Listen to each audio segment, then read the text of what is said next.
शिक्षा के क्षेत्र में एक बहुत बड़ी ये क्रांति, सूचना की क्रांति, इसकी शुरुआत हो रही है।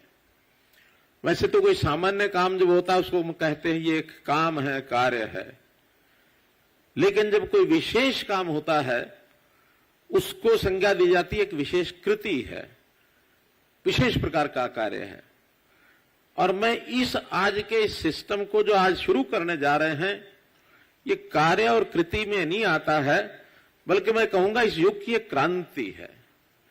ये क्रांति है, रेवोल्यूशन है। कोई एक समय था जब हम बचपन में पढ़ते थे, स्कूल में जाने के लिए पुस्तकों के साथ एक आइटम जो और जुड़ी होती थी उसका नाम था तख्ती। हमने तख्ती पर लिखा, उसको बार बार पोंछा, फिर उस पर लिखा, पोंछा, लिखा, वही हमारे लिए एक कंप्यूटर होता था। आज उस तख्ती की जगह इस कंप्यूटर ने, टेबलेट ने ले ली है। अब इस टेबलेट पर ही हम सब अभ्यास करेंगे, मिटाएंगे, अभ्यास करेंगे, मिटाएंगे, अभ्यास करेंगे। ये पुराने समय की तख्ती, आज का कंप्यूटर। वो एक समय था जिस समय पुस्तकें ये भी प्रत्यक्ष लानी पड़ती थी। आज पुस्तकों का जो बस्ता है, उस बस्ते को लाने की जरूरत नहीं रहेगी। वो सब पुस्तकें ई बुक्स के नाते से हमारी इस टेबलेट में आ जाएंगी। डिजिटल जो एक फैक्टर है वो बढ़ना शुरू हुआ, और प्रधानमंत्री जी ने इस डिजिटल युग को किस प्रकार से वर्णन किया। उन्होंने कहा कि हम खुशकिस्मत है कि ऐसे युग में हैं जहां प्रौद्योगिकी अर्थात टेक्नोलॉजी सरल और पहुंच के अंदर है। एक बार आप इसमें दिलचस्पी लें तो पूरी दुनिया के दरवाजे आपके लिए खुल जाएंगे। तो ये डिजिटलाइजेशन है, इसका भी मैं एक विशेष प्रकार से इसका विश्लेषण करता हूं। डिजिटल, जिसके अगर हिज्जे करें, उसको अलग अलग लेटर्स में लिखें, DIGITAL, डिजिटल। और इस डिजिटल का एक बार से DI, इसको हटा करके शीर्ष पर रख दें ऊपर, और आखिर से जो L है इसको भी DI के साथ मिला दें, तो जो बाकी बचा वो क्या बचा? GITA। क्या बचा? क्या बचा? गीता। डिजिटल को DI इधर हटाएं, L इधर हटाएं, दोनों को मिला दें, दोनों मिलके बन गए DIL, यानी दिल। दिल में गीता, यही डिजिटल है।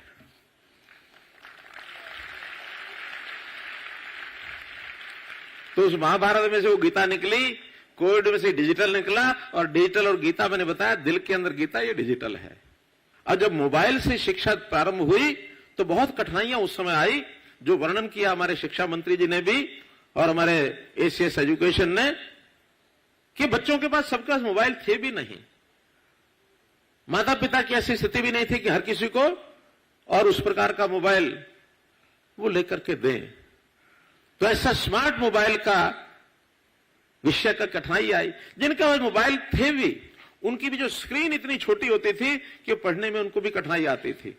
तब इसमें से विचार हुआ कि क्या हम इंटरनेट के माध्यम से, आज डिवाइस बहुत आ गई हैं, तो टेबलेट्स की व्यवस्था नहीं कर सकते। उसी में से विचार बना कि हम टेबलेट को उपयोग करके, और जैसे मैंने पहले बताया कि ई बुक्स के माध्यम से, यह फुल फ्लेज क्लासरूम, अब वो स्कूल का जो क्लासरूम होता था वो कमरे के रूप में होता था, आज हमारे हाथ में ये टेबलेट आ गया, ये हमारा क्लासरूम बन गया, इसमें बच्चे जाके पढ़ेंगे। हमने तय किया है कि देश भर में नई एजुकेशन पॉलिसी जो अब घोषित हुई है, देश ने तो टारगेट रखा है 2030 तक हम इसको लागू करेंगे पूरे तौर पर। हमने हरियाणा में तय किया है कि 2030 दूर है। हम अपनी नई जो एजुकेशन पॉलिसी है, नेशनल एजुकेशन पॉलिसी, इसको 2025 तक लागू कर देंगे, 3 साल के अंदर अंदर। और जिस यूनिवर्सिटी में हम खड़े हैं उसके अंदर एक और पैरामीटर दिया गया है कि KG to PG ये शिक्षा का संस्थान एक ही हो। तो मैं प्रसन्नता से व्यक्त कर रहा हूं इस बात को कि सबसे पहला हमारा महर्षि दयानंद यूनिवर्सिटी एमडीयू यहां के जो वाइस चांसलर बधाई के पात्र हैं कि इसको केजी टू पीजी इस वर्ष से शुरू कर दिया है। इसी प्रकार हमारे कुरुक्षेत्र यूनिवर्सिटी ने भी केजी टू पीजी 2 यूनिवर्सिटी ने एक साथ शुरू किया है। आगे चल करके सभी यूनिवर्सिटीज, अब यूनिवर्सिटीज ऐसा नहीं होगा कि वो प्राइमरी के बच्चों को नहीं पढ़ाएंगे, केवल पोस्ट ग्रेजुएट्स को भी पढ़ाएंगे। केजी से शुरू करेंगे, पोस्ट ग्रेजुएट तक एक ही संस्थान में विद्यार्थी पढ़ेगा, उसी में से शिक्षा का मूल्यांकन होगा।